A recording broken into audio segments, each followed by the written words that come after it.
तो कल 1 जनवरी 2026 हो जाएगा। कैलेंडर भी बदलेंगे और बहुत कुछ बदलेगा। 2025 की प्यारी यादें, कुछ अच्छी नहीं भी हो, शायद खट्टी-मीठी, हर तरह का अनुभव आपके साथ रहेगा, है ना? 2026 की शुरुआत बढ़िया करना, ताकि 2026 आपके और आपके परिवार के लिए यादगार बन जाए। खूब बढ़िया पढ़ाई करना, बहुत अच्छी मेहनत करना, ताकि लोग आपको अपने लिए आइडियल मानें। अपने विजय परिवार का जो स्ट्रगल है, वो तो आप सबने देखा है। विजय सर का स्ट्रगल भी आपने देखा है। अब समय है आपके स्ट्रगल को दिखाने का, आपकी मेहनत को सफलता में बदलने का। तो इसलिए सारे बच्चे 1 जनवरी 2026 की पहली सुबह को कुछ ऐसे संकल्प लेने हैं, कुछ ऐसे कदम उठाने हैं कि आने वाले इन 6-7 महीनों में कुछ अच्छा करें, कुछ बढ़िया करें। ठीक है ना? बिल्कुल। तो दोस्तों शुरू करते हैं आज का सेशन, है ना? हैप्पी न्यू ईयर मेरे प्यारे विजियंस, हैप्पी न्यू ईयर। और न्यू ईयर के इस पावन अवसर पर विजय एजुकेशन के द्वारा सभी ऑनलाइन बैच के अंदर बहुत ही बड़ा ऑफर दिया गया है। आप विजय एजुकेशन का कोई भी ऑनलाइन बैच बेटा, और अगर अपन पी स्क्वायर की बात करें तो बेटा पी स्क्वायर किसको रिप्रेजेंट करता है, हमेशा ध्यान रखना। अगर अपन पी स्क्वायर की बात करें तो ये होमोजाइगस डोमिनेंट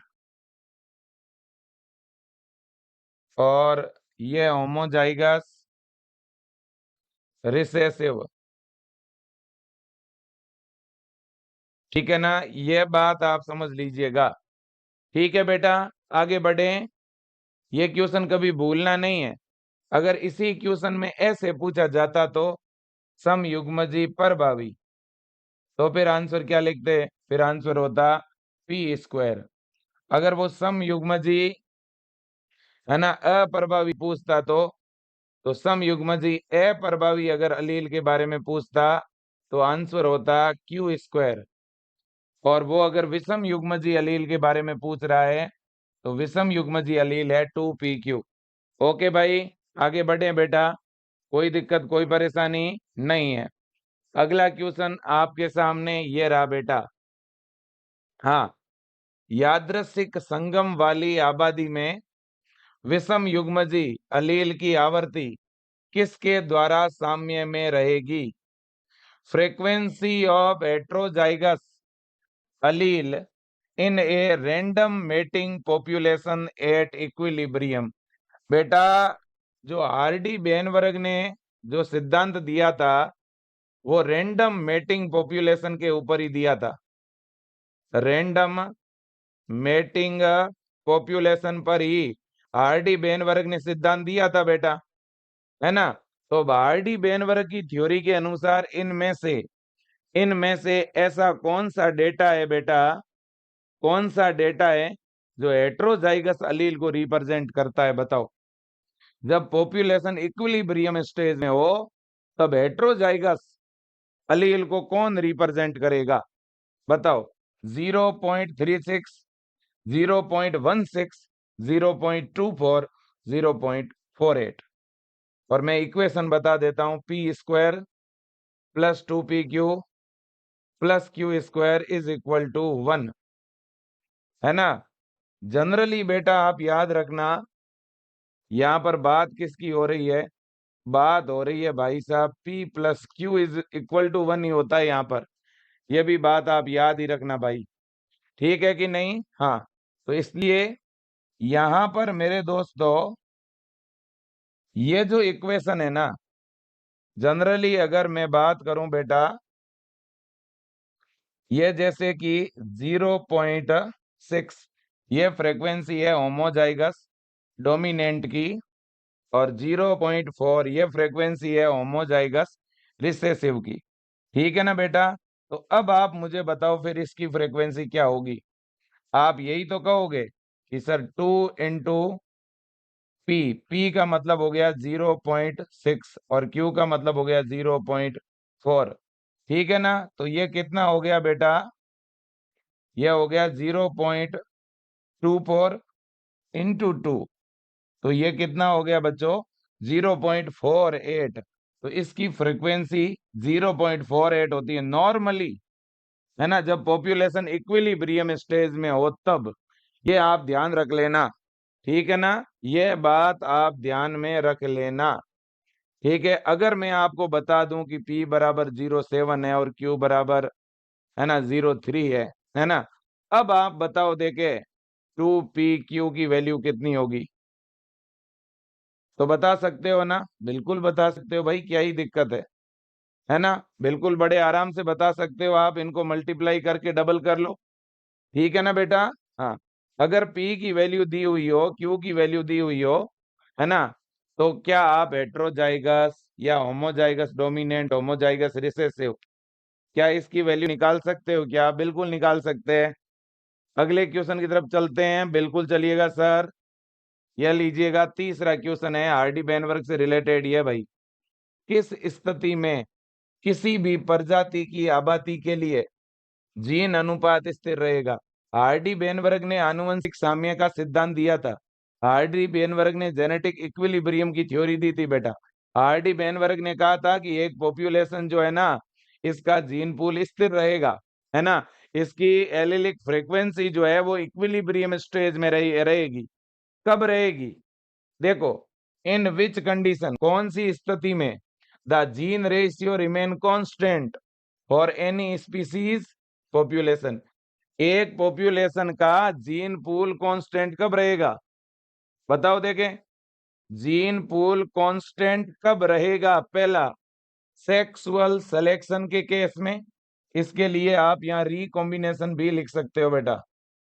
तो बताओ, अगर इस पॉपुलेशन में रिकॉम्बिनेशन हो जाए या क्रॉसिंग ओवर हो जाए तो क्या ये कांस्टेंट रहेगी? फिर है रैंडम मेटिंग होने पर कांस्टेंट रहेगी, म्यूटेशन होने पर कांस्टेंट रहेगी, जीन फ्लो या जेनेटिक ड्रिफ्ट होने पर कांस्टेंट रहेगी? बताओ, यह बात याद रखनी पड़ेगी मेरे दोस्तों। इनमें से केवल यही एक ऐसा सेगमेंट है, रैंडम मेटिंग, क्योंकि हार्डी बेनवर्ग की जो थ्योरी है बेटा वो रैंडम मेटिंग पॉपुलेशन पर ही दी गई है ना। तो रैंडम मेटिंग के केस में कोई भी पॉपुलेशन कांस्टेंट रहेगी, लेकिन अगर उस पॉपुलेशन में रिकॉम्बिनेशन हो गया तो बेटा वो कांस्टेंट नहीं रहेगी। अगर बेटा उसमें म्यूटेशन हो गया वो कांस्टेंट नहीं रहेगी।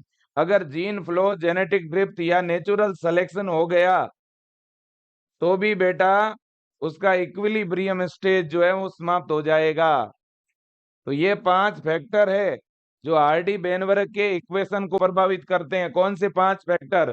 पहला रिकॉम्बिनेशन, दूसरा म्यूटेशन, तीसरा जीन फ्लो, चौथा जेनेटिक ड्रिफ्ट और पांचवा नेचुरल सिलेक्शन।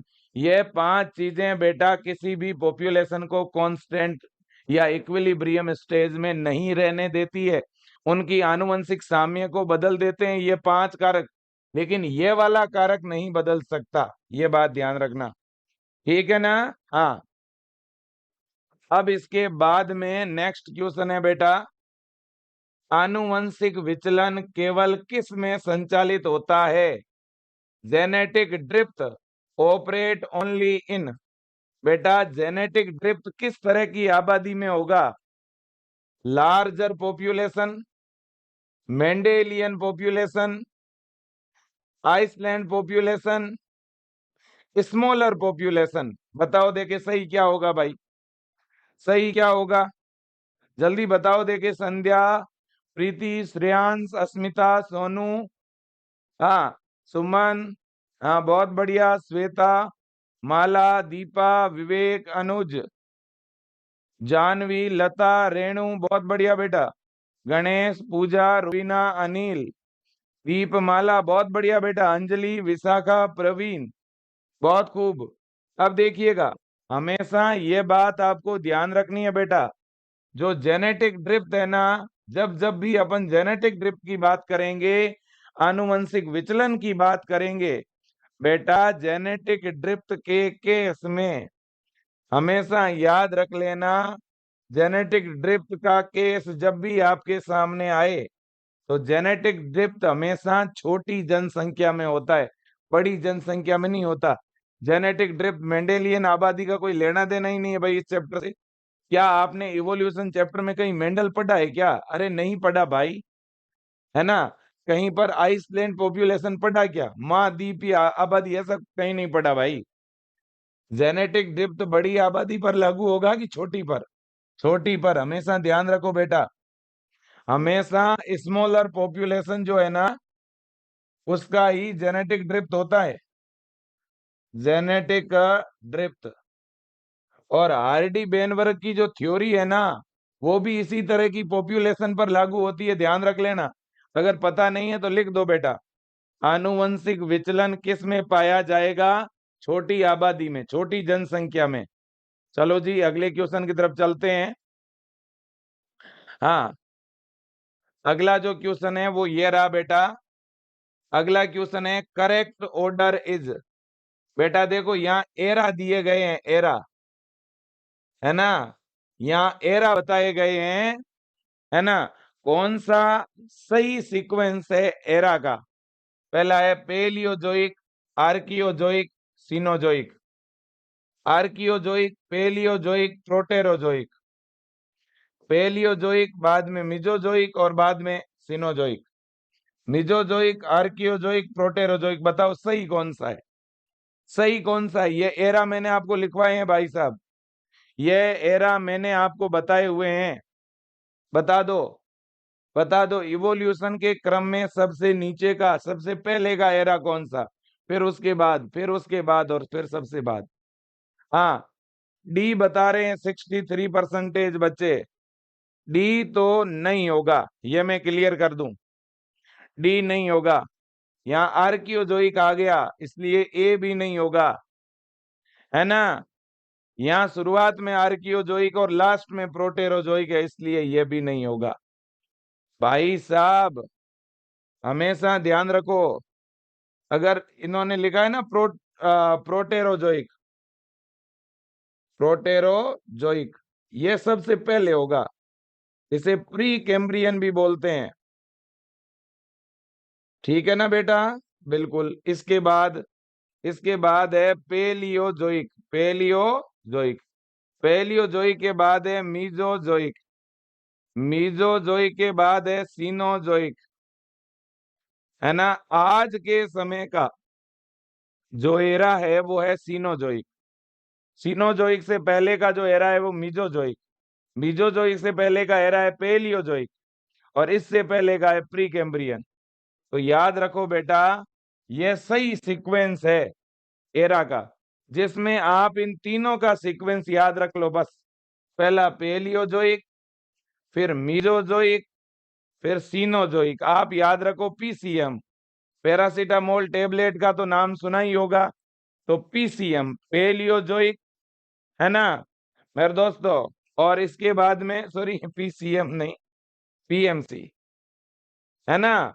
पेलियोजोइक, फिर है आपका मिजोजोइक और फिर है आपका सीनोजोइक। याद रख लेना बेटा।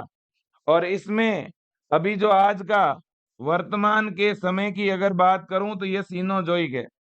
और इस सीनोजोइक एरा में एक तो बर्ड का, दूसरा मेमेलिया का, मेमेलियन, और तीसरा एंजियोस्पर्म, एंजियोस्पर्म, इनका विकास जो हुआ है ना, वो इस एरा के अंदर हुआ है, ध्यान रख लेना। कौन से एरा में? सीनोजोइक में। किसका? बर्ड, मेमल्स एंड एंजियोस्पर्म, भूलना मत भाई।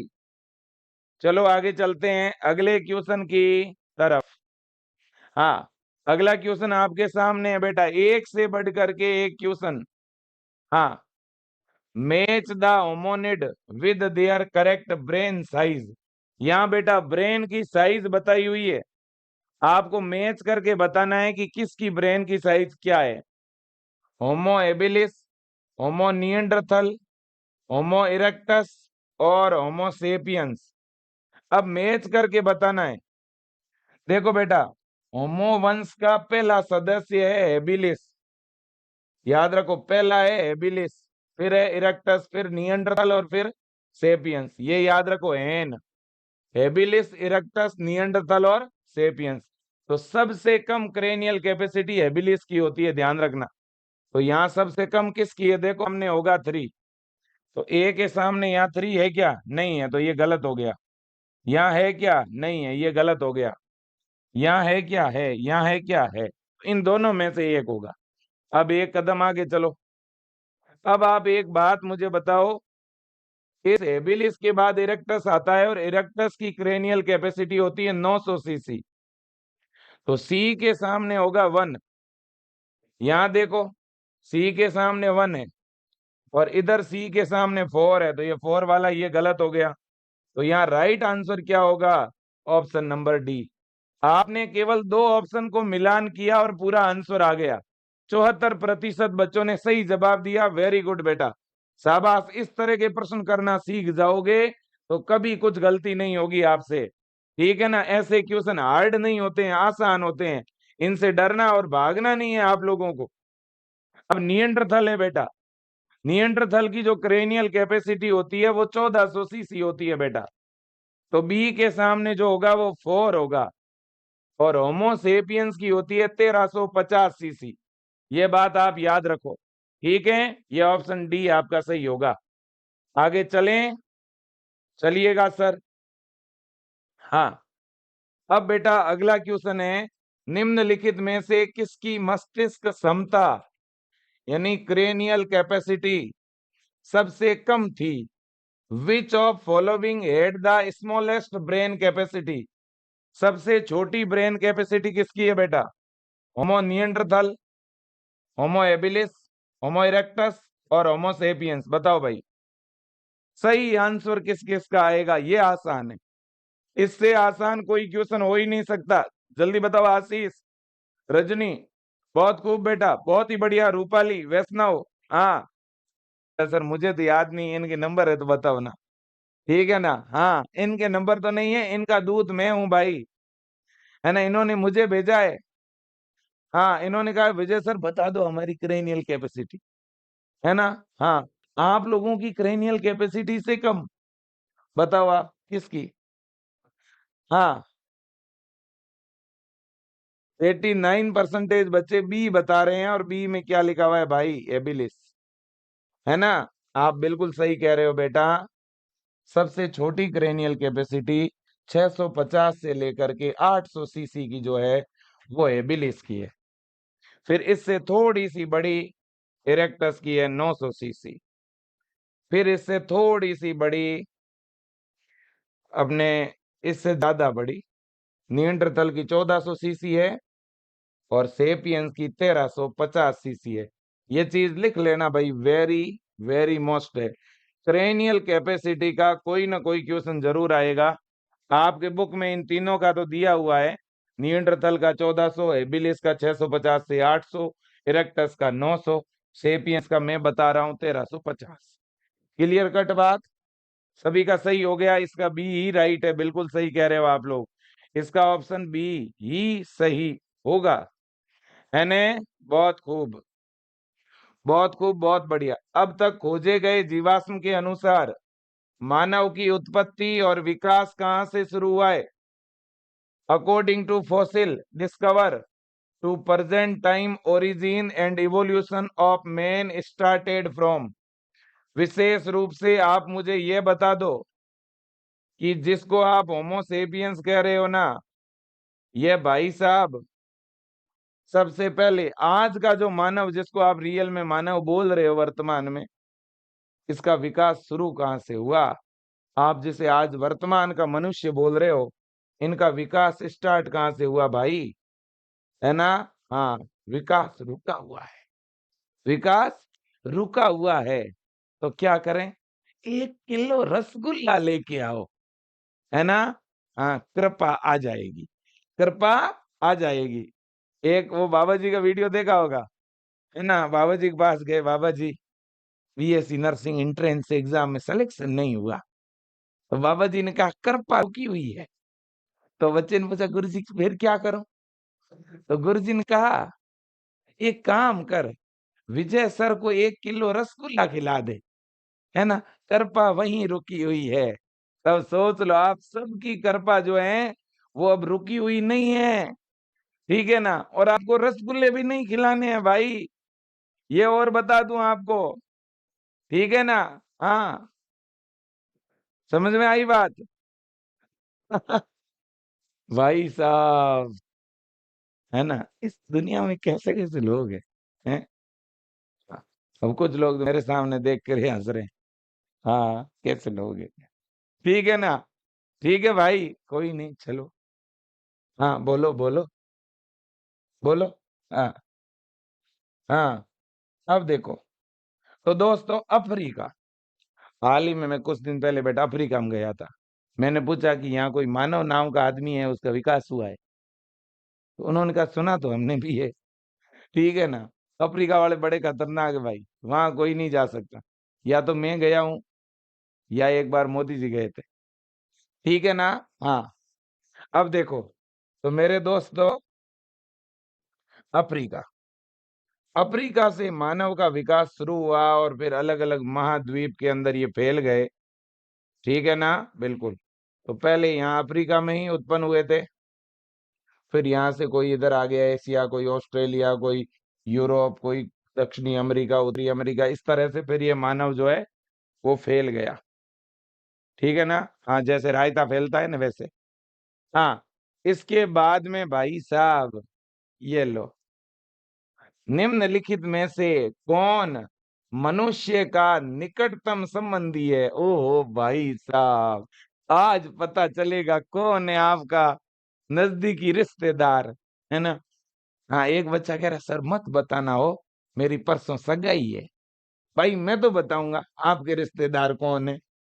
ठीक है ना? हाँ, which of following is closest relative of man? आपका रिश्तेदार कौन है? मैं तो भाई साहब चिल्ला चिल्ला के बताऊंगा, पूरी दुनिया को बताऊंगा कि इनके रिश्तेदार कौन है। बताओ, अब पता चलेगा। काफी दिन हो गए हैं बदमाशी करते हुए। कौन है आपके रिश्तेदार? ए चिंपैंजी, बी गोरिल्ला, सी ओरंगुटन, डी गिब्बन। अब अपने अपने रिश्तेदार चुन लो भाई। ठीक है ना? 5 ऑप्शन है आपके पास, है ना? एक ऑप्शन और दे देता हूं, विजय सर। ये लो जी, ये लो। हाँ भाई, अपने अपने रिश्तेदार को चुनो, बारी आई है रिश्तेदार को चुनने की, है ना? हाँ।